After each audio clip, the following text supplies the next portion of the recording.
house. 50 Cent.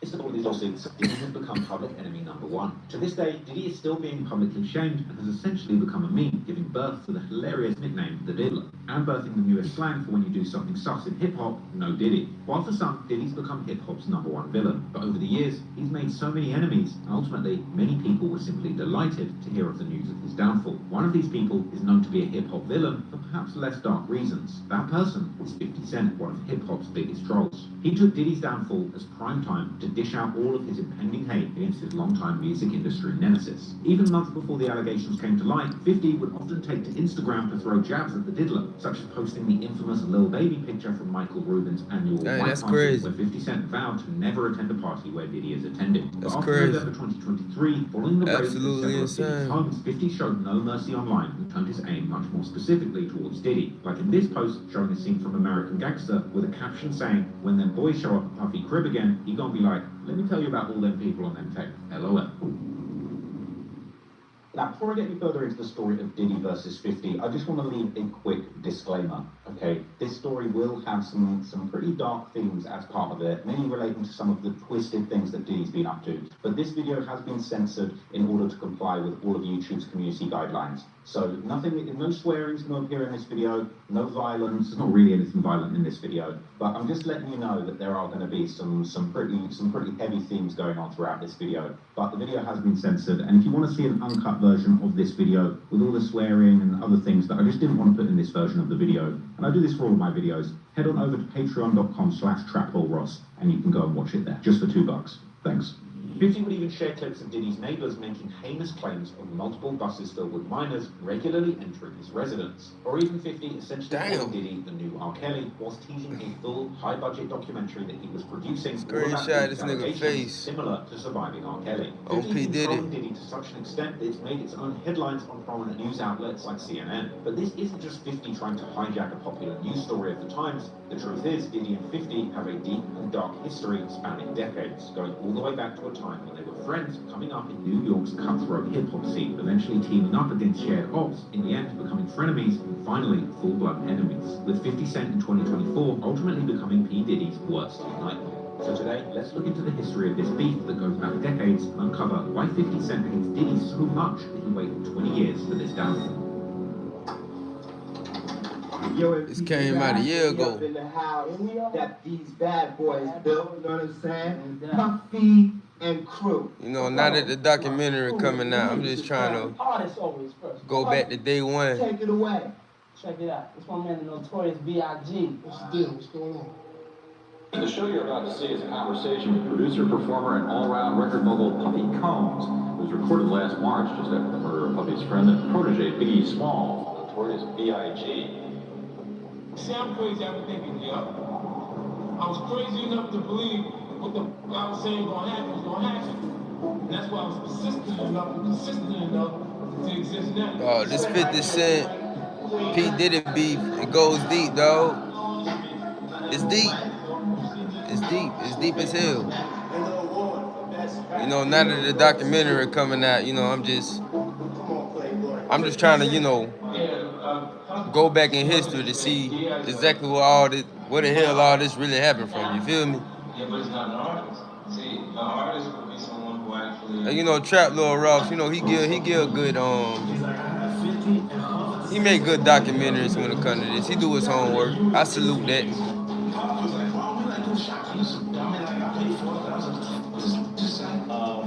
Was somewhat a deal that you guys tried to make happen. What went wrong with that deal? You know why it didn't go through. It didn't really go through. We all heard about the world famous party. Many have asked if your shows in there. Yeah, definitely. I was looking for you. I said, get your hand out of my pocket, man. Get your hand out of my pocket. I see what you're doing. I see what you're doing on the channel. Get your hand out of my pocket, man. Okay, I'll tell you right now. When I want to work with Diddy, I'm going to physically put my hands on somebody to break it. Because he's not going to outdo me. Yeah, this intense. Now that 50 Cent coming out with this documentary,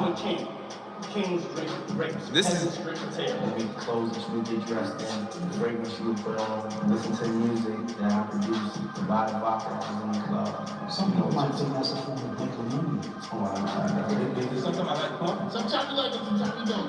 No, 50 Cent sent a case of effing up here for Diddy. Now, be clear, Diddy did send 50 a whole lifetime supply to rap. For his birthday as well. So you guys hopefully send me that. Yeah, I'm just drinking this coffee juice, really. Hopefully he appreciates me. Damn, that was crazy. That was wild. You said you didn't say that you had to take a shower. Yeah, I thought he needed some tone. 50 Cent has thrown a few insults your way recently. Have you talked to him about this, and why do you think he's throwing insults at you?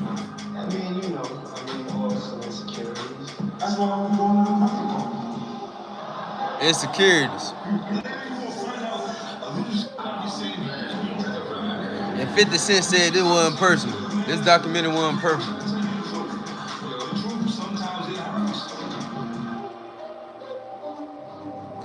Like sometimes you gotta look back on stuff. Before we go any further, guys, I just want to ask a quick favour of you. Okay, as you know, I make very long, very detailed videos, and I'll be honest with you. Recently, we've been having a bit of a problem with reviewing the videos. It takes hours. Yeah, I'm gonna mute that while while that part go through, man. How y'all doing tonight, man? 50 Cent, he coming out with a documentary on P. Diddy.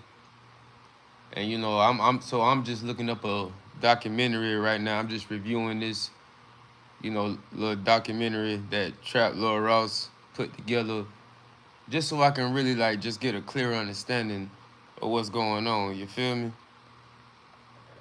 Hey, what's happening? What's happening, Juan? How you doing tonight, bro? How you doing tonight? We just reviewing some of this P. Diddy and 50 Cent beef. We just reviewing the P. Diddy and 50 Cent beef. We watching a little documentary right now. Your boy doing a little promo right now. He doing a little promo right now. That's why I got the TV on mute, because I ain't trying to hear this promo. And I say, hey, let me utilize this time to talk to the people. You look like a young Denzel Washington. I appreciate that.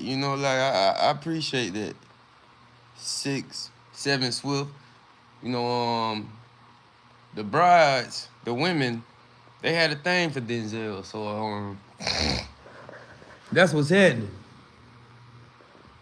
Hell yeah. Hell yeah. I'll take that. A young Denzel. I ain't never. Oh, okay. Back to the documentary. To understand the origins of this beef, Yo, to first look at the sup? What's happening, everybody? where exactly they initially began crashing. I'm watching the P. Diddy documentary. He was raised in the grimy streets of Harlem, New York in the 1970s. He would explain to DJ. Oh yeah, hell yeah. I'm a Harlem boy. What up, Unc? To anybody, that's where my mom was from. I'm an aunt too. My father's from. That's my father. I'm an aunt too, dog. Born. That's what I represent. That's my swag. That's my tenacity. I just love being. You a real one. Salute. That hustler mentality has a lot to do with why I am. After the loss of his father Melvin at the age of 2, Sean and his family moved into the suburbs of Mount Vernon. Mount Vernon is a city. P. Diddy lost his father there too. In the United States. It's an inner suburb of New York City, immediately to the north of the borough of the Bronx. And Sean credited Mount Vernon for broadening his horizons and introducing him to new cultures and opportunities. In comparison to oh damn! Oh, yeah. Sean attended an all-boys Like my bad, bro. school, Mount Respect. St. Michael Academy. And Respect, he spent the rest of his man. adolescence in Mount Vernon and took a Yeah. liking to the performance arts. Yeah, I'm a Over the unk, course but of you a his super teenage unk. years, Sean You actually feel me? danced in several music videos for You a the super artist unk, my man. which will explain his numerous But I bet you out here getting it though. I bet you out here getting After it. high school, he went to Howard University No, I'm talking about. to pursue a business degree. And it was during college that Diddy began gaining a reputation for throwing huge parties. These parties were becoming a key part of Sean's personality, and it was really what made him so popular. What's happening? What's happening, everybody? He became very close after this and began throwing Andres, what's happening, my guy? Celebrities even began attending the events, and Sean took advantage of his chance to spread his name, engraving his name and nickname Puff on his business cards. According to the DJ, one party at the Masonic Temple had over 1,500 people in attendance. In 1989, after freshman year in college, he met up with his childhood friend Dwight Myers. Yeah, man, super unk. Yeah, you a super unk, bro. He was a known rapper in the the scene. And that same year, 1989, Heavy would sign to the record label Uptown Records in New York City. Over summer 1989, Sean went back to New York City. It's like I'm a unk, but I just got out of training. I just got out of training.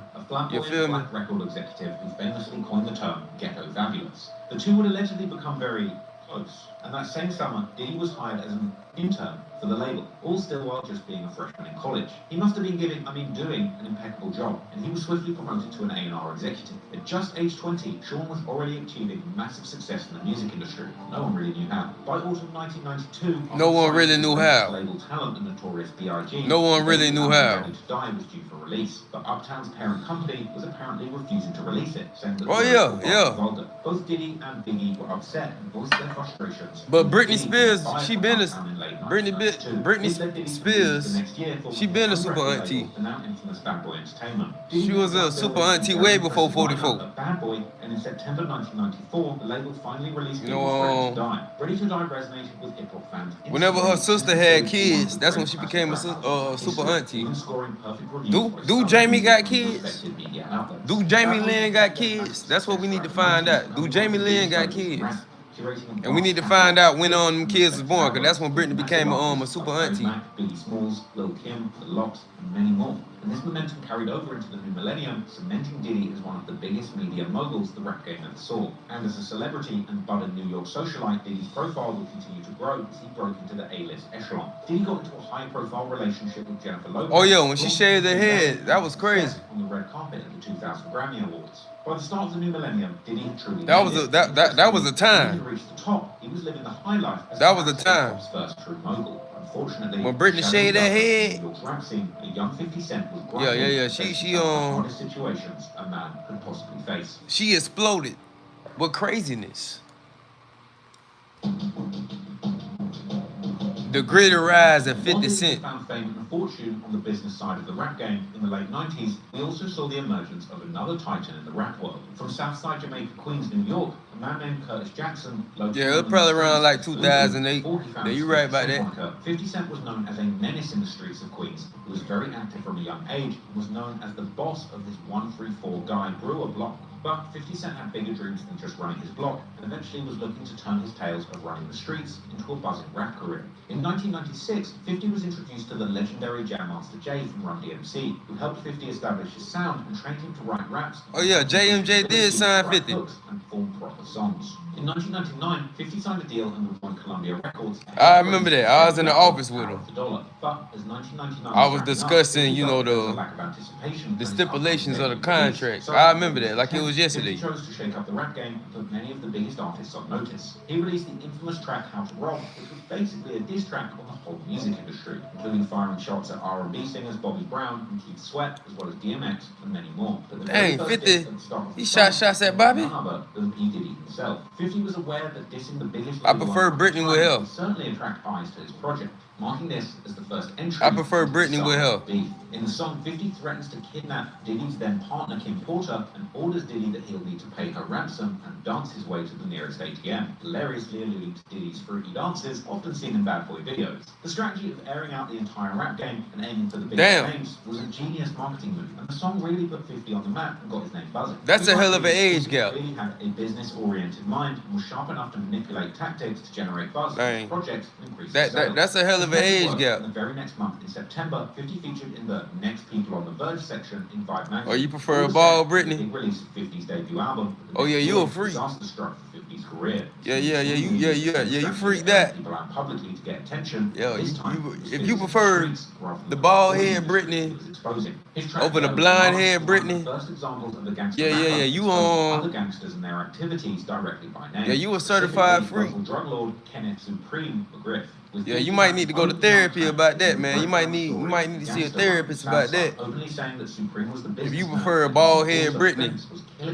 Britney got a big ass head, dog. That head is enormous. It's big. It's big as hell. Like for real, man. Britney got gangsters from his She area. got a bulge side head, like she got bulges on the side of her head. So like when she shaved that, you seen them bulges. Magazine that everything he mentioned in the song had also been written about in books in the library and You know, newspaper reports that have been available publicly. Now, I agree with the sentiment, and Ghetto Quran is certainly not snitching. However, oh man, this is. Oh, okay, I see what you mean, bro. That dang. This song was seen That went as left. ultimate disrespect, specifically towards Supreme McGriff, who was mentioned. Conversation went that way when you brought that up.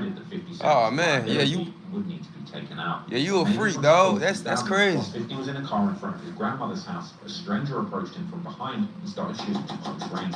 50 was hit 9 times, but like a true soldier, 50 drove himself to Jamaica Hospital and survived the attack, narrowly escaping death. Shot 9 times and drove himself to the damn hospital. And sadly, he was told that he would forever slur. That's crazy. With the implication that this would obviously affect 50's ability to rap, but he didn't let it stop him. His original album, Power of the Dollar, was set for release in July 2000, but after the shooting, 50 was dropped from the label. Luckily, 50 managed to make a full recovery from the incident. By 2001, he was back in the studio writing music once again. And it appears that by this point, Diddy had actually let the previous diss aimed at him on How to Rob slide, as 50 claims that Jennifer Lopez, Diddy's girlfriend at the time, had told Diddy to use 50 Cent as a ghostwriter.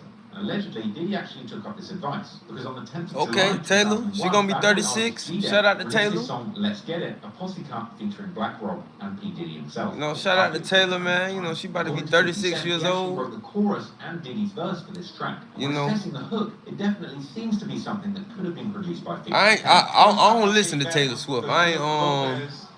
If you play me some Taylor Swift, you know, I'm just gonna be like, okay, you know. You know, I can't really sit here. I know one record by Taylor Swift, one record, and that's "Shake It Off." And the only reason why I know "Shake It Off" is because like Walmart, you know, they be having them little toys or whatever like that.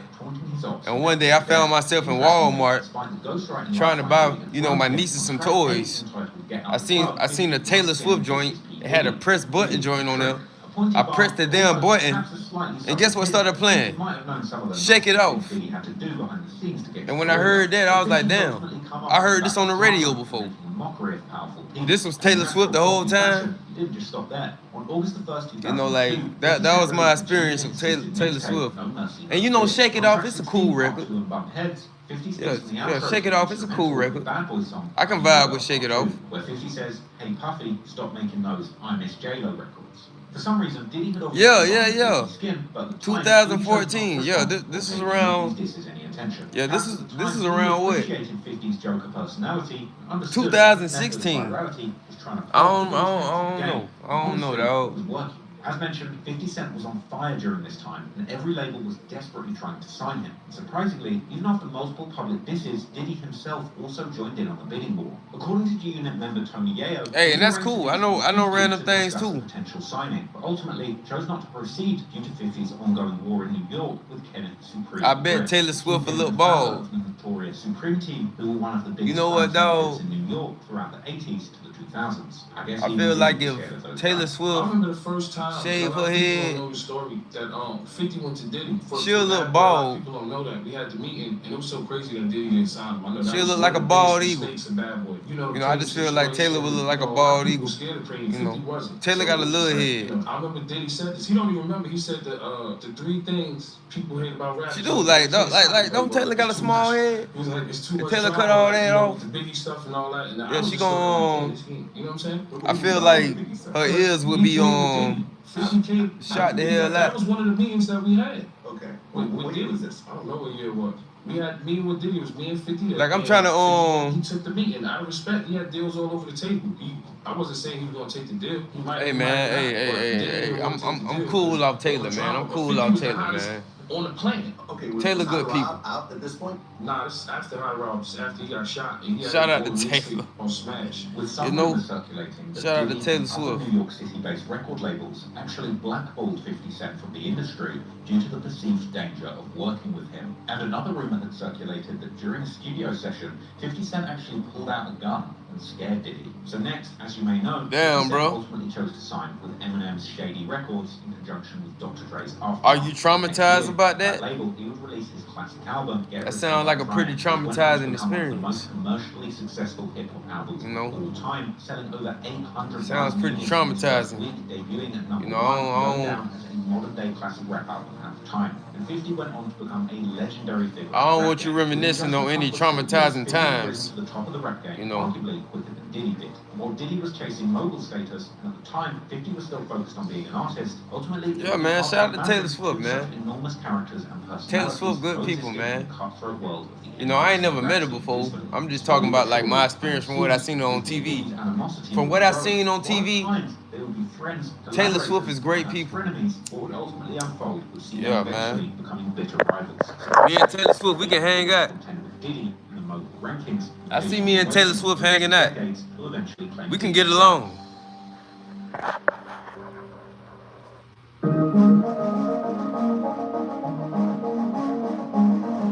Over the next few years, Diddy and 50's beef went quiet. Sister and Logan, baseball head, behind the scenes, off third. By 2003, both men were megastars Hey, in the man. rap game in their own rights. One interesting moment occurred when the two crossed paths on the 28th of August 2003, as Diddy ended up accepting the award for best rap video. Yeah, if you got a noggin on your neck, a N-O-N, a noggin on your neck, that's cool. As long as that noggin is filled with brain, you know, it's cool. See, it's one thing to have a big ass head, and that head ain't filled with brain. You know, if you got a big ass head and that head filled with brain, you know, you good to go. But if you got a big ass head, and you know that head empty as hell, you in trouble. You in trouble. You know, life gonna be hell for you. You're hard hit. You feel me? Me, Taylor, and Travis can hang out. I believe it. I believe it, man. I feel like me, Taylor, and Travis will get along. It's like I have 50. I think it's freestyle. We'll have a great education. A great educational conversation. You know, the conversation will be educational as hell. You know, I don't know what the hell we'll talk about. I pray we don't talk about Taylor's music. I pray she don't ask me about her music, because then I gotta lie. Like, damn, Taylor, I love your music. I hope she don't ask me about what's your favorite record. If she asks me that, I'm in trouble. I'm in trouble like hell. I hope that I can be like, damn, Taylor, I love your music, and she leave it at that. Clearly, this comment had got enough. Yeah, okay, yeah, of course, yeah. People be having empty ass TikToks. Friendly to Fiddy or a sign of disrespect, trying to mock. TikToks be empty as hell. Even worse, like, damn, you got a dome on your neck, but you stupid. What's wrong with you?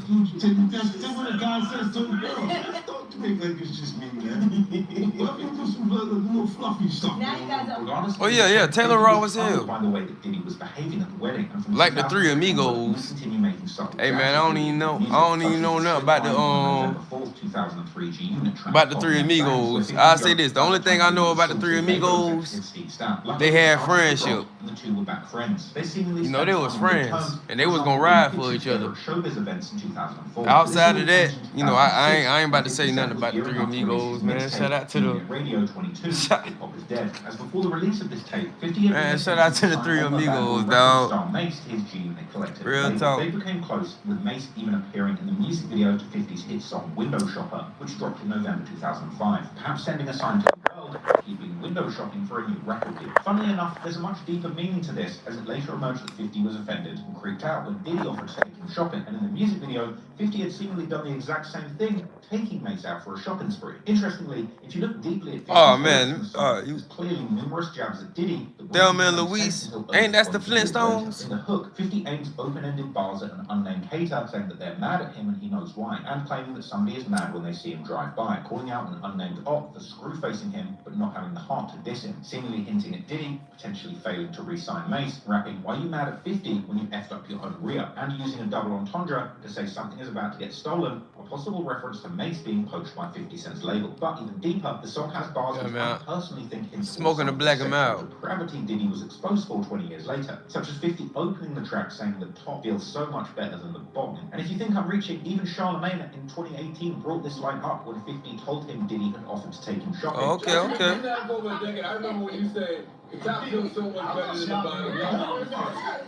I've been saying this. 50 also made reference to free cards, which would later be mentioned in a big indictment against Diddy, and a remix of the song featuring Mace would later release as part of 50's mixtape, G-Unit Radio Part 16, as well as his Bulletproof video game soundtrack. Cameron would later question Mace on what on earth he was doing out shopping with 50 in the music video in a hilarious 2023 podcast. In 50 Cent's video, window shopping, what was your role exactly in that? What was my role? Took you shopping. He said the scripture took you shopping in the video. That's what they told me. Let me screenshot that, because I got to look up what you're talking about.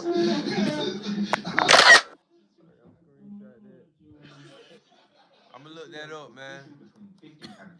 The three Chicos. Did I say that right? Chicos. With one article quoting him as saying, I hope I said that right. In fact, this MTV article seemed to portray the signing as a done deal, sporting a headline claiming that even Diddy was in favor of the deal, with quotes from Mace suggesting that he had pretty much decided that joining G-Unit was a done deal. Interestingly, the article suggested that Diddy and Mace had already discussed their contract buyout, and that Diddy had told the news with a grin that he's certain that 50 Cent has the money to buy Mace out of his deal. However, things weren't as sorted as they seemed, with 50 claiming in the 2014 damn, that is true. 97 that Diddy did Mace was signed to G-Unit at one point. Mace, you've always had a That's a conflict. That's a conflict of interest. That's a conflict of interest. You know what he did. We digging deep into P Diddy and Diddy told him it was all good, and he was just waiting. the P Diddy and 50 Cent beef. You know, now that the documentary is a thing now. Right? He was at the table. Oh yeah, I heard of Three's Company. Yeah, I heard of Three's Company. I thought, you know how you going to. I was saying they on theme song, but I don't want to make a fool of myself right now. They're gonna let us walk out, but that's what the truth doing with Mace. You know, was taking him on tour. I'm trying to come off like a genius. So it ain't nothing. So I just I'm trying to come off like a He also genius. said that Diddy muddied the waters between 50 Cent and Jimmy Iovine, who 50 was in Nobu to have a meeting with about negotiating the deal for G-Unit artist The Game's next album, with Diddy apparently making a too good to be true offer for Mace, saying that he would give him the money to sign him and complete the album, and that 50 and Jimmy would keep the profits once Diddy had recouped from Mace's deal. Not only a too good to be true offer, but it also put 50 in a tough spot. Sounding like a conflict of interest right now. The Game's next album. But Jimmy gets all antsy because right now he don't know we haven't a meeting to talk about him actually going, it's time to sell the Game album again. So he's trying to figure out how to have this conversation with me. I've never heard a person say this to me ever again in my career. He says, okay, look, you guys, make the deal. Like, look, I'll give up my profit. But you felt good about that. Yeah, make the project. And after we recoup the money that we spent, take the profits. Man, Mace might not even get a chance to write all of the record. I'm trying to write the record for him. Super good deal. Never ever again. And you kind of feel Diddy made the deal hard. Yeah, like after he just said something that I'm never going to hear in my career ever again. In this interview, 50 would then reveal. Did you hear how 50 Cent voice kind of like horsed up? Really expected. Never hear in my career. Like he felt that. His voice horsed up. His voice horsed up. He'd have paid $1 million max. Is there a number talked about? Yeah, I was like, what you looking for that? He said $2 million. I'm like, Mace ain't worth $2 million with $2 million in his pocket. You crazy? It was $1 million over what that was supposed to be. He did that $1 million. 50 even said he felt like Diddy was trying to take advantage of him because he knew he was new to the game and that he had $2 million after the success of Get Rich or Die Trying. He was trying to do that. You knew, like, let me get that. The $2 million. You knew you got it. Give it to me. Yeah, give it to me. I'm like, man, you gotta be crazy, man. This $2 million offer was far beyond what Mace was worth, and pretty much a go F yourself offer. Diddy was pretending to be serious about letting 50 sign Mace, basically to waste his time and money. As Mace explained later, Diddy essentially blocked the deal from going through. G-Unit was somewhat a deal that you guys tried to make happen. What went wrong with that deal? You want the honest answer? That's what we on here for. Yeah. You know why it didn't go through. Diddy didn't let it go through. Uh-huh. That's the reason it didn't go through. He wanted 50 to give him all of the money he thought I owed him. Mm-hmm. And I thought he owed me money, so that was always the underlining battle, the invisible battle. So then when I said I wanted to go G-Unit, he was trying to get all of the money back from 50 Cent. 50 Cent is a street guy. He's not gonna So pay Mace that. is a main Then entity you run into issues. in all So this. when Puffy just That's kept crazy. saying he wanted $2 million, That's he crazy. wanted $3 million, and he was just trying to make it where we wouldn't have a budget if you give him all the money. You know how Puffy is. You're gonna cut your arm off to get free.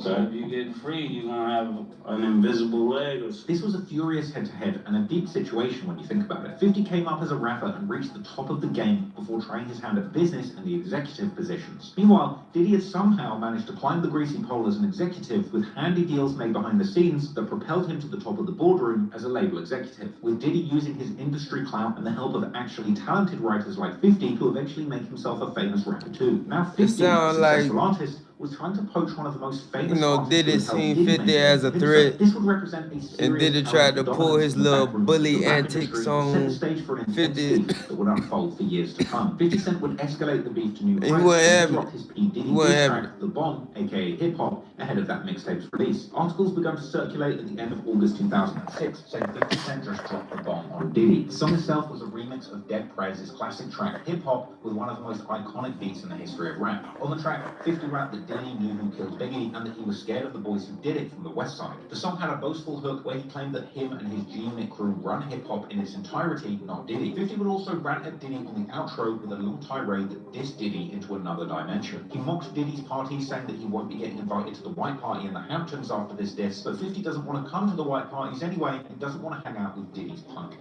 He then moved on to rant about Diddy blocking him signing Mace, saying that he doesn't even want Mace anymore, going on to say that Diddy and Mace wasted his time on purpose and that Diddy should reimburse him $50,000 in travel fees for flying around the world trying to help Mace. He even claimed that somebody told him something about Diddy that he could easily expose. Now, this song caused a huge splash when it was released, but funnily enough, in recent months, since the FBI's raids on Diddy's properties, it's actually had a resurgence, with YouTube commenters joking that the feds must have been spinning this song during the raid. It seemed that following this, rather than outright beef, 50 Cent opted to kill his enemies with success. And going into 2007, in August, when the Forbes Hip Hop Cash Kings list was announced, 50 Cent had actually overtaken Diddy, ranking number 2 behind Jay-Z, with Diddy in third place as the You seen top him as a earning threat? rappers. However, I it may knew well it. have been the case that 50 was actually the number 1 spot secretly, as the deal for Coca-Cola crazy, to buy though. vitamin water, which 50 Cent invested in early, was only announced a little more than a week before this list went public. Wow. And since 50 was set to make a rumored 9-figure sum from the deal, he may well have been number 1 by a landslide, but the numbers weren't actually known yet. Now go check my vintage video on that topic if you want to know the whole story. But clearly, there was a lot of competition between the top earners in hip-hop, and interestingly, all of them were New Yorkers. Funnily enough, despite their bitter rivalries, less than a week later, all 3 of these rich rappers would end up having a dramatic run-in with each other. On August 22nd, 2007, T.I. and Ciara's Screamfest tour would go to Madison Square Garden in New York, and at the show, there would be a surprise performance by T.I., Jay-Z, Kanye West,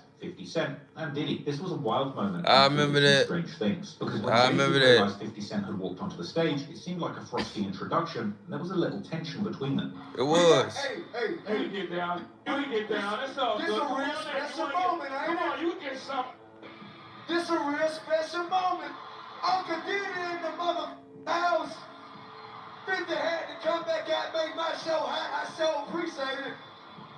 Hey, 50, I'm glad you up here, because you can share my enthusiasm. Some have suggested that this was completely unplanned and that 50 Cent actually invaded the stage and strong-armed the others into letting him stay, asserting his dominance as the king of New York rap, with it being suggested that Jay's introduction showed him he was rattled and didn't have a choice but to let 50 stay on the stage.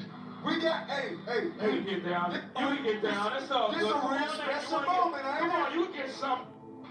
This a real special moment. During Kanye's performance of Can't Tell Me Nothing, Diddy and 50 would be seen running around the stage separately, and all 5 would stand side by side on the stage in a legendary moment that sent the fans wild. But quite a few weird things played out in the dynamics between these frenemies of rap royalty during this performance. 50 would begin hilariously counting a large wad of money on stage, and 50 and Diddy would then seem to walk towards each other for a moment before the camera cut back to T.I. At one point, Diddy seems to be creeping up behind 50 with 50's head on a swivel and watching out for Diddy approaching him, and perhaps for good reason. because this is where Diddy famously spanked Jay-Z's bottom in front of the whole crowd in a Wow. play of power. That's Now, I'll be honest, crazy. having watched this closely, it seems that 50 continually Did you hear keeps that? distance from Diddy, with Diddy seemingly Did you keeping hear eyes on that? 50 and often trying to get closer to him. At one point, 50 is actually distracted by the crowd, and Diddy does a complete 360 turn and keeps eyes on 50's rear. But then, right at the end, Diddy actually runs in with his arm around Ye and throws his arm around 50 Cent, with 50 visibly pulling back from Diddy's embrace and quickly shaking him loose. Right at the end, the two would face off for a tense moment, where to me, 50 looks like he's knee-mugging Diddy slightly. It was an insane moment and wild timing, all happening just a week after all of these artists fought it out to decide who would be the hip-hop's top moneymaker in Forbes magazine. But perhaps this event, or the fact that they were all getting money, brought them together, as not long after that event, the remix to 50 Cent's smash hit I Get Money drops, which is called the Forbes $123 billion remix,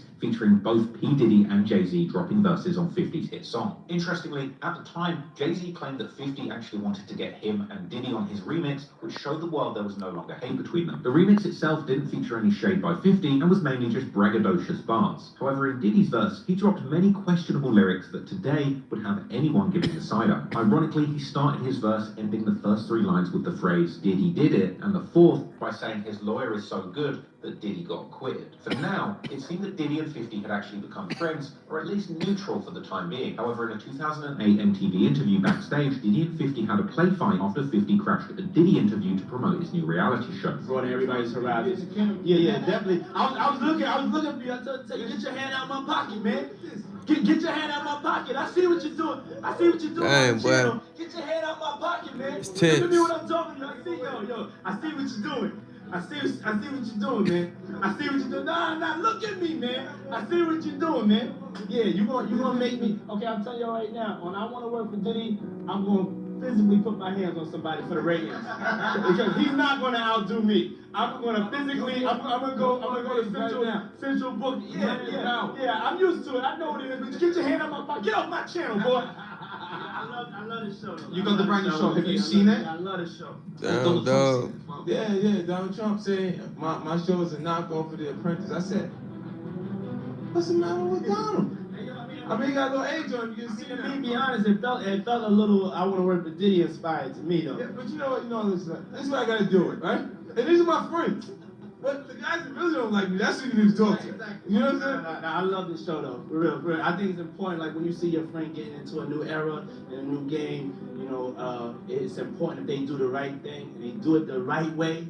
My man did his show the right way. If you haven't seen it, go check it out. I love the show. It seemed that while friendly, the two were still on thin ice, and soon the tension would be rising. Diddy and 50 appeared together again when 50 Cent became embroiled in a deep beef with Rick Ross. Now go check my vintage video on that if you don't know the story. But during the beef, 50 made several incredibly disrespectful vlogs and videos. Yeah, P. Diddy and Rick Ross, they were click tight. And his mother to Floyd Mayweather's mansion in Las Vegas, with an arguably uncomfortable-looking Diddy appearing in the background for parts of the video. At one point, Diddy and 50 seem to be having a friendly conversation, and they go on to eat candy and chat with Floyd and film director Gary Gray for a while. This was surprising, as it seemed that Rick Ross and Diddy actually had a good relationship, but it's entirely possible that Diddy's presence there was completely unplanned. In fact, in the coming months and years, it would emerge that clearly Diddy was much closer to Rick Ross than 50 Cent on a personal level, as Rick Ross would later appear on the 2010 remix to Diddy's track Angels. And a few months later, in April 2010, it would be announced that Diddy had become Rick Ross's official manager, with Rick Ross later claiming in an interview that their relationship is much deeper than just rap, and later announcing that they were recording a joint project together under the name Bugatti Boys, and releasing the track Another One. Unfortunately, as Rick Ross's beef with 50 Cent ended up getting extremely raw and personal, no doubt 50 begun seeing Diddy and Ricky in the same batch as certified ops. But in the years that followed, there was less personal back and forth between Diddy and 50. Perhaps 50 knew how terminal Diddy's decline would eventually be. He seemed to keep a safe distance from hip-hop supervillain, but eventually, just like the situation with Mace, the beef between Diddy and 50 would be reignited once again, with the war playing out this time in the business boardrooms, rather than in disses and songs.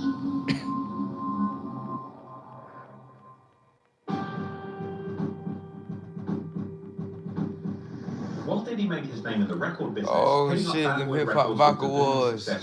Notorious B.I.G. and after FM Diddy's Bago. untimely and suspect death, eventually It's made a rock. name for himself as a rapper, but Diddy's career as a moneymaker went far beyond just the rap music industry. He famously founded clothing brand Sean John, which generated hundreds of millions of dollars, and a company that he eventually sold pieces of for top dollar. But Diddy's next famous power play in the business world was becoming the spokesperson for Ciroc, an alcoholic beverage made of grapes, marketed as vodka, not necessarily actually vodka. Something that Diddy seemed to suggest was an asset rather than a finesse, claiming that only peasants drink actual vodka made from potatoes. Blue Dot Ciroc. It's made with grapes, not potatoes. It's the smoothest thing out there. It's better than that gray PP. Put that geese down, holy Ciroc boys. Would you rather drink potatoes or grapes? I'm a king. Kings drink grapes. Queens drink grapes. We don't drink potatoes, okay? Peasants drink potatoes, okay? The grape-derived party drink eventually came in a variety of fruity flavors that matched Diddy's various personalities perfectly. Interestingly, the brand was launched back in 2003. One of the first celebrities used to market the product was NFL player Earl Little. I know very little about him. It doesn't seem like he really got the brand popping. The brand Ciroc would catapult itself into the hip-hop world in 2007. The first celebrity to represent Ciroc. And eventually Diddy, who began pushing the brand hard after signing an alleged $100 million deal with the brand. Announcing the partnership in a glossy press conference where Diddy claimed that this partnership with Ciroc would revolutionize the spirits industry forever. Ciroc Vodka is entering into a groundbreaking strategic alliance with Sean Combs. Sean Combs and Ciroc Vodka. This is history because this is not an endorsement deal. It's not a co-branding deal. I'm going to be taking the lead on the marketing, advertising, the brand building, where it's sold, how it's sold, and I'm very excited about building a luxury brand. My alliance with Diageo is something that will revolutionize the spirits industry. And it certainly revolutionized Diddy's pockets forever, with it emerging that Diddy was in charge of all marketing for the Ciroc brand in a big money deal that would see Diddy sharing 50% of the profits. Over the following 6 years or so, Diddy would shamelessly plug this drink at every opportunity, in glossy TV ads depicting Diddy partying and high class with Ciroc as his drink of choice, to 3-minute commercial movies where Diddy would hold the Ciroc smooth off and refer to himself as Ciroc Obama. He would hold star-studded Ciroc parties attended by the biggest rappers of the era, and he would famously ring in the new year after year with his Ciroc the New Year campaign and yearly parties. We are here live. So though, like, it things is making a lot of sense. Like 50 Cent played a threat to P. Diddy. P. Diddy, he did some little things behind the scenes to try to make it seem like, you know, I'm gonna play your friend, but at the same time, I'm getting close to you to get you out the way or, you know, control you. You know, because, you know, you're a threat to my space. You know, 50, he built up, you know, a little power team with G on it or whatever. You know, Lloyd Banks was big. Young Buck was big. You know, Tony Yayo, you know, he did his thing, but, you know, he was locked up or whatever. You know, like 50 Cent was making moves. And, you know, P. Diddy probably tried to keep that under his power. Or, you know, probably try to like co-sign it or whatever like that. You know how they try to co-sign things or whatever. You try to co-sign it. Yeah. And 50 was like, hell nah, man, you can't co-sign this. You can't co-sign this. For few chosen, it is an exclusive event happening at the Combs Estate tonight. And soon, Ciroc would be an inescapable part of every single Diddy party, some of which were inescapable. But at the time, the Ciroc branding's association with the Diddy parties was I understand. By 2013, Ciroc was making and spending so much money on their ads, they were looking like full-blown Hollywood movies with Like, I understand actors. This one added why 50 Cent taking it, Matt Goss, Diddy, Frank Vincent, take it to the level that he take it. Michael Murray, Michael K. Williams, Christopher Jones, and Aaron Paul. And in a 2013 interview, Diddy spoke on his business ambitions in a sit-down which declared his business empire worth a whopping $345 million, with Diddy claiming that he wanted to produce the music you hear, the clothes you wear, the alcohol you drink, with Martin Bashir seemingly spotting Diddy's insane megalomania all the way back then. His bad boy business empire, with Diddy at the center, is now worth an estimated $345 million. He calls himself the Black James Bond, neither shaken nor stirred, but always selling. Is there anything you would not promote? What about Diddy dog food? No, I wouldn't do Biggie dog food. I was gonna make the clothes that you would get dressed in, the fragrance you would put on, listen to the music that I produced, to buy the vodka that was in the club. Some people might think that's a form of megalomania. They would think that. A form of megalomania. By 2014, Diddy had truly taken his Ciroc brand to the top of the game. But naturally, if one person is making a bag in business, it doesn't take long for new competitors to try and get into the market. And perhaps unsurprisingly, once again, Diddy's latest corporate op would be none other than 50 Cent himself. Now, in the years following the Rick Ross beef, while Diddy was building the Ciroc brand, the beef between Diddy and 50 got relatively quiet. That's not to say that there weren't the usual characteristic jabs from 50, with shots being sent Diddy's way here and there. The summer of 2010 would actually see 50 Cent going on a Diddy hate press run of sorts. He would do back-to-back interviews where he dropped maximum shade on Diddy. On June the 10th, 50 would be on a Boston radio show called Jam in 94.5, where he called in to say Diddy's music sucks and that he's a bloodsucker, as well as saying Diddy shouldn't say that Rick Ross reminds him of Biggie Smalls. I was online and I was reading you're not a big Puffy fan these days. Well, you know what? It's good. It's new stuff. Don't be blunt, 50. Tell us what's on your mind. No, it's bad. It's bad. What's your what is it you don't like about Puffy's music right now? And you're not an artist anyway, so that's true. It doesn't really matter. Like if you think about it, if you're a rapper, no. But you say you don't write rhymes. Nigga said he a money getter. So you're not buying Puffy CD when it comes out at all, huh? That's what he said. He even said stuff you don't expect him to sell. Like he's okay, just he's just using it as a promotional tool. Like and standing next to these fools is his promotional tool too. Like how did we go from my Biggie? Any Biggie fan? Yeah, I'm out, y'all, man. Better lay it down. So how can he say that? Like he said that.